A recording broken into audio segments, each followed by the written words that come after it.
Econ students, this is Mr. Clifford. Welcome to ACDC Econ. Right now, let's talk about money.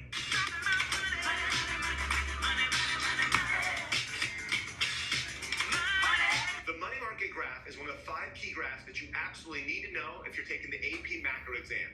It shows you the supply and demand for money. Before we go much further, let's define what money is. The narrowest definition of money is called M1 money. M1. Now, of course, this involves cash, which you normally think of money, but it also includes traveler's checks and checkable deposits. Checkable? Yeah, I remember this parts. I learned this from my previous econ class. It's about liquidity, about money. M1 is the most liquidity money that in the market. Deposits is money in checking accounts, and it's considered money because it's used as a medium of exchange. The point is, money's not just the cash in your wallet, it's also money in checking accounts. Now also remember that money is not the same as wealth. So if you say, oh, my buddy, he's got so much money, he's got 3 houses and 10 cars, that doesn't mean he has a lot of money.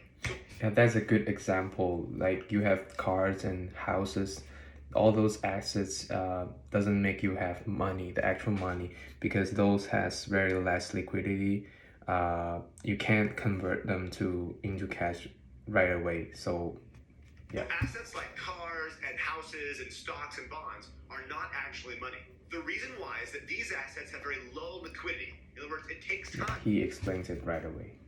To convert them into cash. Whereas M1 money has very high liquidity because cash is already cash, and money in checking accounts can be converted to cash really quickly. So now we can start building the graph. Up here we have interest rate, and down here we have the quantity of money. Let's start with the demand for money. As you can see, it's downward sloping. Now there's only 2 reasons why people demand money. It's for transaction demand and asset demand. One reason why you need money in your pocket or money in your checking account is so you can go buy stuff.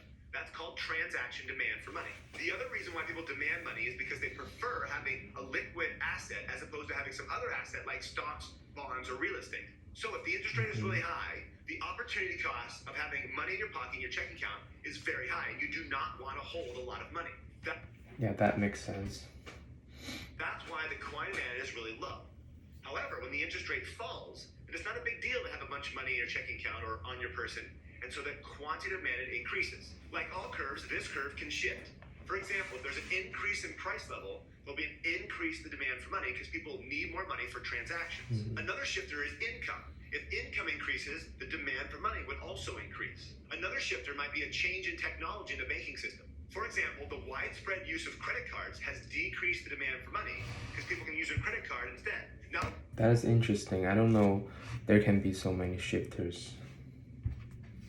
let's look at the supply of money. Notice it's vertical. This is because it is completely unrelated to the interest rate. The money supply is set and controlled by a country's central bank. In the United States, that's the Federal Reserve. And that's it. There's no other curves. That's the graph. Unlike aggregate demand or the Phillips curve, this graph does not show a recession, inflation, or full employment. Instead, this graph is used to show the idea of monetary policy. This is when the Fed increases or decreases the money supply to affect the interest rate to speed up or slow down the economy. Remember, expansionary monetary policy is when the Fed increases the money supply. This Increase money supply.